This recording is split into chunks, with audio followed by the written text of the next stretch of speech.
Hello friend, स्वागत आहे तुमचं राणी या ब्लॉगमध्ये. कशा आहात तुम्ही? आय होप तुम्ही मस्त आणि मजेत असाल. झालं का तुमचं चहा वगैरे? आणि सगळ्यात पहिलं तर गुड मॉर्निंग. आज सकाळीच व्हिडिओ बनवणार आहे. का बनवणार आहे? मला एक म्हणजे गुड न्यूज समजली म्हणून बनवणार आहे, बाकी काही नाही. तर सकाळचे वाजलेले आहेत 8:15. माझी आंघोळ झालेली आहे. बाकी काहीच आवरलं नाही, त्यामुळे तुम्हाला असा फेस दिसत असेल. आंघोळ झाली, पूजा झाली आणि मी नैवेद्यासाठी आज शिरा बनवलेला आहे आणि नाश्त्याला पण शिराच आहे. तर ते देवाला नैवेद्य दाखवून झालेला आहे, नाश्ता करून झालेला आहे. तर आता फक्त पीठ वगैरे मळून ठेवले, पोळी भाजी बनवायची आणि माझे केस वगैरे आवरून कपडे चेंज करून निघायचे.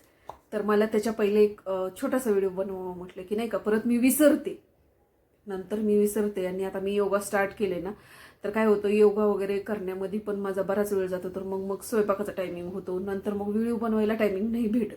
तर मी असं ठरवलंय की जर मी सकाळी कधी योगा करेल तर संध्याकाळी व्हिडिओ बनवून, आणि जर मी योगा संध्याकाळी करायचा ठरवला तर मी सकाळीच व्हिडिओ बनवून, असं चाललेलं आहे. तर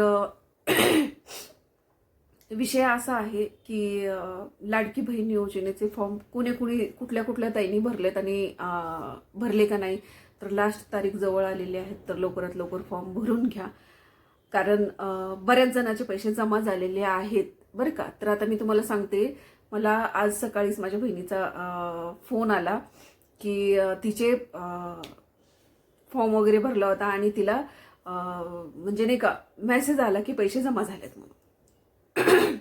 लाडकी बहीण योजनेचे तिनं फॉर्म भरला होता आणि त्याचे पैसे जमा झाले. तर तिचा फोन आला मला आणि मला छान वाटले की यार चला. तर तिला 2 महिन्याचे 3,000 रुपये भेटले. तर ह्या महिन्यात तिनं कदाचित बहुतेक 21 तारखेला तो फॉर्म भरला होता का त्याच्या आधीच भरला होता, कारण मीच तिला घेऊन गेली होती फॉर्म भरायला. कारण ती ना मोबाईलवरून ट्राय करायची, तिचं व्हायचंच नाही. मग मी तिला म्हटलं, अगं चल एखाद्या कॅफेमध्ये जाऊन भरूया. म्हणून मग एका कॅफेमध्ये गेलतो आम्ही आणि सेवा केंद्रामध्ये, आणि तिथं जाऊन तो फॉर्म भरला. मीच तिला घेऊन गेले होते, मीच तिला फोर्स करून फॉर्म भरायला लावला. तर तिचा फॉर्म सबमिट केल्याच्या नंतर अप्रुव्हल झाला, मेसेज आला. त्याच्यानंतर तिच्या अकाउंटला पैसे पण जमा झाले. तर खरोखर पैसे यायला सुरुवात झालेली आहे. तर मला असं वाटतंय की ज्या ताईंनी भरलेले नसतील फॉर्म, तर त्यांनी नक्कीच फॉर्म भरा. आणि जर तुम्हाला सरकारकडनं काही सुविधा भेटतात तर त्याचा फायदा घ्या. कारण की बरोबर आहे, तुम्हाला असं वाटत असेल की 1,500 म्हणजे काय होतं 1,500मध्ये, परंतु आपलं जरी काही होत नसलं ना 1,500मध्ये, जर जे ग्रामीण भागातले आहेत, ज्या धुणभांड्याचे कामं करतात, ज्या काहीतरी छोटे कामं करतात आणि रोजचं रोज कमवतात आणि खातात, त्या महिलांना 1,500 रुपये म्हणजे खूप आहे, बरोबर की नाही. तर फॉर्म भरा, नक्कीच भरा. आणि फॉर्म भरण्यासाठी तुम्हाला सांगते, जास्ती काही कागदपत्र पण लागत नाहीत. मी तुम्हाला सांगते, 10 वर्षापूर्वीचं तुमचं वोटर कार्ड म्हणजे मतदान कार्ड असेल, आणि 10 वर्षापूर्वीचं तुमचं जर रेशन कार्ड ऑरेंज कलरचं किंवा पिवळ्या कलरचं असेल तर दोन्ही चालेल, दोन्हीतलं कुठलंही चालेल.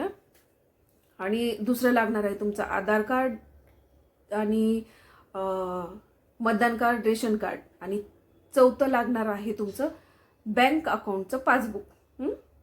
त्याची अकाउंट नंबर लागतो, त्याची KYC वगैरे करावी लागते. तर ते सगळं तुम्ही तिथं घेऊन गेलात आणि फोटो घ्यायचा असतो. तर फोटो मात्र ऑनलाईन लागतो, कारण की तुमचा फॉर्म भरल्याच्या नंतर फोटो ऑनलाईन घ्यायचा असतो.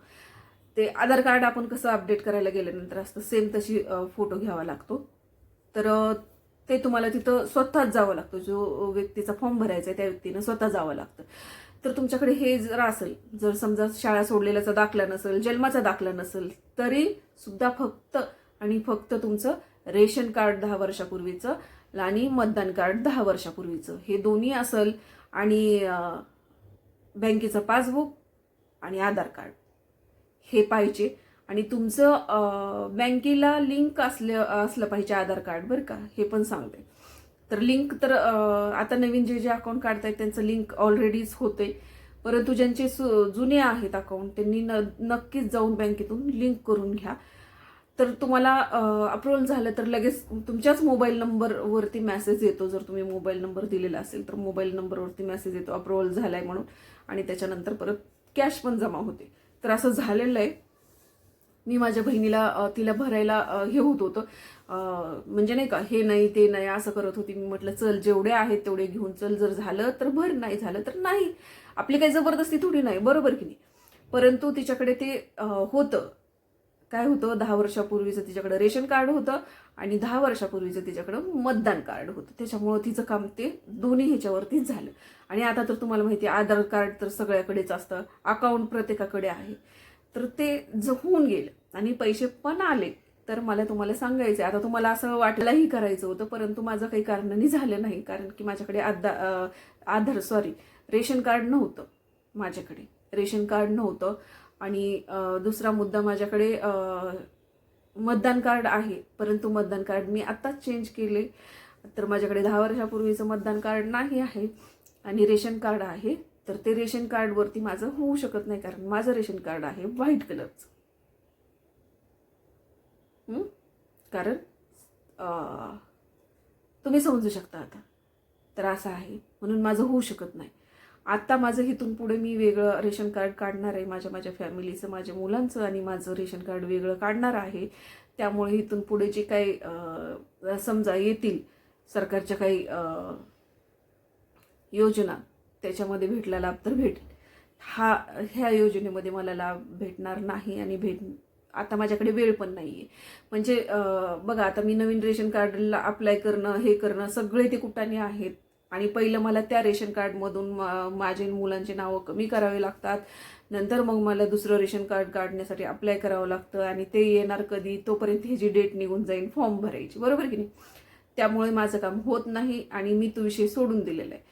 तर ज्याचं होतंय त्याचं आपल्याला करायचं. तर ती हे नाही, माझ्याकडे जन्माचा दाखला नाही, शाळा सोडलेला दाखला नाही असं म्हणत होती, म्हणून मी तिला फोर्स केला आणि तिला घेऊन गेले की जेवढे कागदपत्र आहेत तेवढ्यावर होते का बघायला. झालं तिचं, बरं झालं देवाच्या दयाने. तिला पण 2 मुलं आहेत आणि ती पण एकटीच सिंगल मदर आहे. तर तिला थोडासा 3,000 म्हणजे कमीत कमी तिच्या मुलांचा खाऊ तरी येऊ शकतो तिला, बरोबर की नाही, महिन्याभराचा. तर असो, तर झालेलं आहे.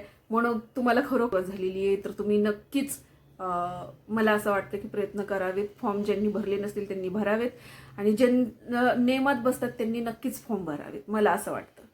तर बघा, नाही का, मला वाटलं की यार तुमच्याशी मला हे शेअर करायला पाहिजे की लाडकी बहीण योजना ह्याचे पैसे यायला सुरुवात झालेली आहे आणि स्वतः माझ्या माऊस बहिणीच्या पैसे आलेले आहेत. तर मी माझं तर आता सगळं मला नावं चेंज करणं, हे करणं आणि मला सगळे नवीन डॉक्युमेंट्स तयार करावे लागतील आणि मग ते आमचं सेपरेट फॅमिलीचं मला रेशन कार्ड काढावं लागेल नवीन. आणि त्याच्यानंतर परत पुढे मला खरंच रेशन कार्ड वगैरे ह्याची गरज पडणारच आहे आता, कारण ते लोक रेशन कार्ड आता मला कधीच देणार नाहीत कशासाठीच, बरोबर की नाही. त्यामुळे आपणच आपलं काम करणं गरजेचं आहे की त्याच्यातून रेशन कार्डमधले नावं कमी करणे आणि नवीन रेशन कार्डसाठी अप्लाय करायचं आहे मला. नवीन रेशन कार्ड, नवीन म्हणजे बरेच असे काही कागदपत्र आहेत ते करावे लागतील. आता त्या गोष्टीच्या मागे लागावं लागेल, तर थोडं बिझी राहावं लागेल. कारण ना, इथे एक कागद काढायचं म्हटलं तर 4 ऑफिस फिरावे लागतात. आणि कसं होतं माहिती आहे का, एजंट शोधला आणि एजंटलाच दिले ना की हे पैसे घे आणि एवढ्या ह्याच्यामध्ये मला एवढे सगळे कागदपत्र काढून दे, तरी पण होऊन जातं. बघूया आता कसं जमतंय तसं. मी तुम्हाला नक्कीच अपडेट देईल की पुढे मी काय करणार आहे. परंतु खरोखर लाडकी बहीण योजनेचे फॉर्म भरा आणि आलेले आहेत, बरेच जणांचे पैसे आलेले आहेत. ज्यांच्या घरात गव्हर्नमेंट सर्वंट आहे, ज्यांचं 2 लाखापेक्षा 2.5 लाखापेक्षा उत्पन्न जास्ती आहे, त्याच महिलांना अधिकार नाही आहेत, नाहीतर बाकी सगळ्यांना पैसे भेटणार आहेत. तर चला, आलेले आहेत म्हणून मी तुम्हाला सांगण्याचा प्रयत्न केलेला आहे. तर हा छोटासा व्हिडिओ फक्त आणि फक्त माझ्या ताईंसाठी आहे की खरोखर आलेले आहेत, नक्कीच तुम्ही फॉर्म भरा आणि पैसे सरकारची सुविधा घ्या. तर चला, भेटूया पुढच्या ब्लॉगमध्ये. तोपर्यंत मस्त खा, स्वस्त राहा आणि आपापली काळजी घ्या. Bye bye.